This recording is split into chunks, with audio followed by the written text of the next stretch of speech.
On a basic level, components share a lot in common with symbols. Elements can be grouped into a single object to use throughout your projects. You can override text, nest them within each other, and all instances can be updated at once.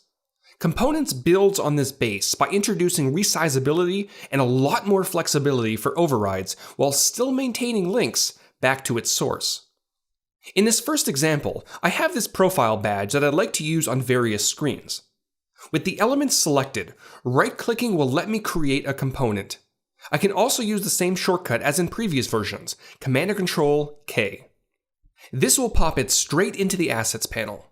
You'll now start to notice a few differences compared to symbols. The diamond at the top left lets us know that this is the master component.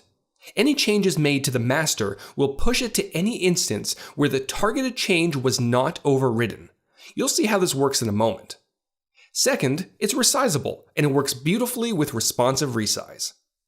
Now that the master has been created, populating your documents with instances is as simple as copying and pasting or dragging them out from the Assets panel. With another badge in place, I can begin the overriding.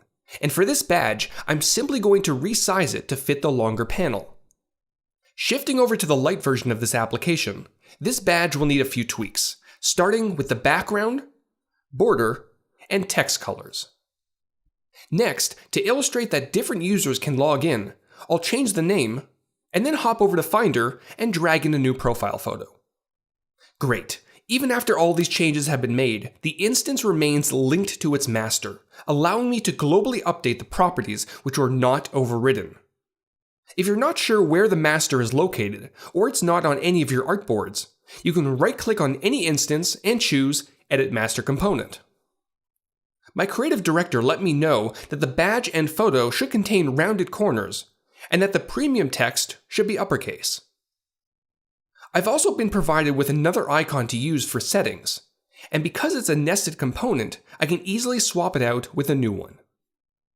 Checking out the other instances I created, the updates have been applied, and even though I tweaked many aspects of the light version of this badge, since I didn't override the corner radius or text styling, I was able to apply global edits by editing the master. Let's look at a slightly more extreme example. The playback area at the bottom of this application is a component containing album info, a scrubber, and buttons, many of which are components nested within it.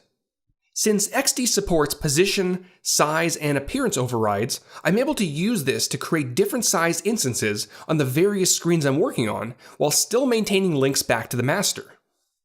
Since the master was created for desktop, I'll need to make a few changes for the iPad version, including to its size. Now I can start rearranging the various elements to better fit the portrait screen size. I also have the ability to hide, delete, or even add elements to instances if necessary. For this screen, I'll change the text representing the song and artist, and then hop back over to Finder and drag in a new image. Finally, I'll change the shuffle icon back to white. Now, while it may not look like it, each of these other playback areas, even on the light version, originated from the same master component. Let's look back at my creative director's notes. Unlike the badge, the rounded corners aren't working for the album artwork. And even though the green will remain the highlight color throughout the application, the volume bar needs to be toned down a touch. I've also been told to spice up the background, whatever that means. Maybe instead of a decreased opacity, I'll add a background blur and tweak the settings until it's looking spicy. Just like in the last example, all properties which were not overridden are being updated. Lastly, and one of my favorite benefits of components is their use within repeat grids. As you may know, aside from text and images, making changes to an entry within a repeat grid pushes the changes to all of them. But what if we utilized components? Here's an album view I've been working on, and to ensure I can override certain elements, I'm going to first convert them into components.